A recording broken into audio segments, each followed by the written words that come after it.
গতকাল যে নূর ভাইয়ের উপর আক্রমণটা হয়েছে, এটা আমাদের একটা মেসেজ আমাদের জন্য।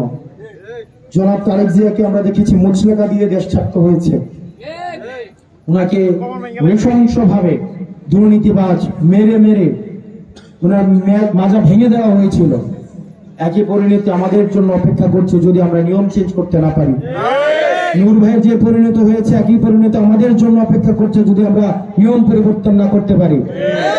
দেশনেত্রী বেগম খালেদা জিয়ার যে পরিণত হয়েছিল, আমাদের জন্য একই পরিণতি অপেক্ষা করছে যদি আমরা নিয়ম পরিবর্তন করতে না পারি। সেজন্য আমাদের নিয়ম পরিবর্তনের জন্য, যেটার নাম দিয়েছে আমরা সংস্কার, এটার জন্য আমাদেরকে ঐক্যবদ্ধ অবশ্যই অবশ্যই আমাদেরকে থাকতে হবে।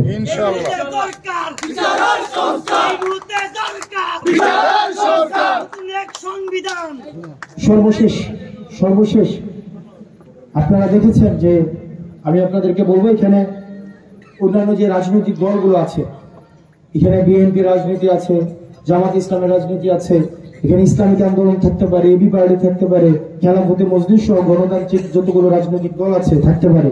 অনুরোধ করবো আপনারা তাদের সাথে সৌহার্দ্যপূর্ণ সম্পর্ক রাখবেন। আমরা 24 পরবর্তী বাংলাদেশে কোনো সহিংসতার দিকে আর ফিরে যেতে চাই না। আমরা কোনো সহিংসতার দিকে আর আমরা ফিরে যেতে চাই না। আমাদের মধ্যে ভিন্ন মত থাকবে, ভিন্ন মত হচ্ছে গণতন্ত্রের শক্তি। অন্যদিকে সহিংসতা হচ্ছে গণতন্ত্রের শত্রু। আপনাকে কেউ গালি দিচ্ছে, আপনি ছোট হয়ে যান নাই। ধরো আমার চেহারাটা কালো হয়েছে, আল্লাহ বানাইছে, আমি কি করবো বলেন? আমি দেখতে হয়তো অনেকের মতো সুন্দর না, সেক্ষেত্রে এটাতে আমার কোনো হাত আছে বলেন? আমি হয়তো অনেকের থেকে অনেকের এখানে অনেকে আছে আর্থিকভাবে আমাদের থেকে অনেক বেশি স্বাবলম্বী, অনেকের আছে হয়তো আমরা অর্থনৈতিক ভাবে এত স্বাবলম্বী না। সেক্ষেত্রে আপনার জন্ম কোথায় হয়েছে সেটা এটা আপনি ডিসাইড করতে পারেন না, কিন্তু আপনার মৃত্যু কিভাবে হয়েছে সেটা অনেকাংশ আপনার কর্মের উপরে হচ্ছে নির্ভরশীল। সেজন্য হয়তো কেউ আমাদের উপরে যদি আক্রোশমূলক কথা বলে, আমরা তাকে গণতান্ত্রিক ভাবে সেটা জবাব দেব।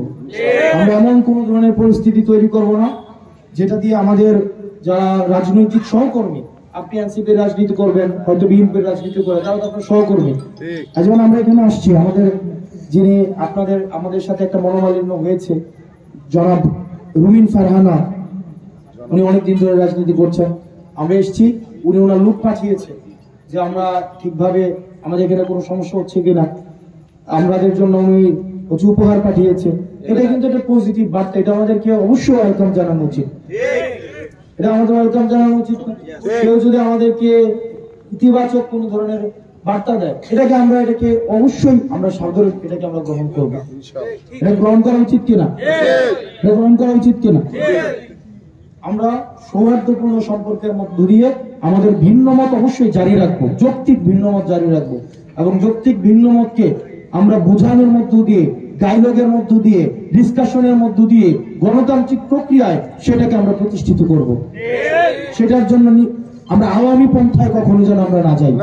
আমরা অনুরোধ করবো আপনাদেরকে, আমরা আওয়ামী তরিকার কোন রাজনীতি আর আমরা করতে চাই না, দরকার নাই।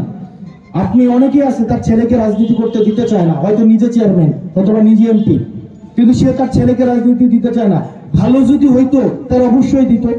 সে রাজনীতি করে বুঝছে এটা ভালো না, এই কারণে দেয় না।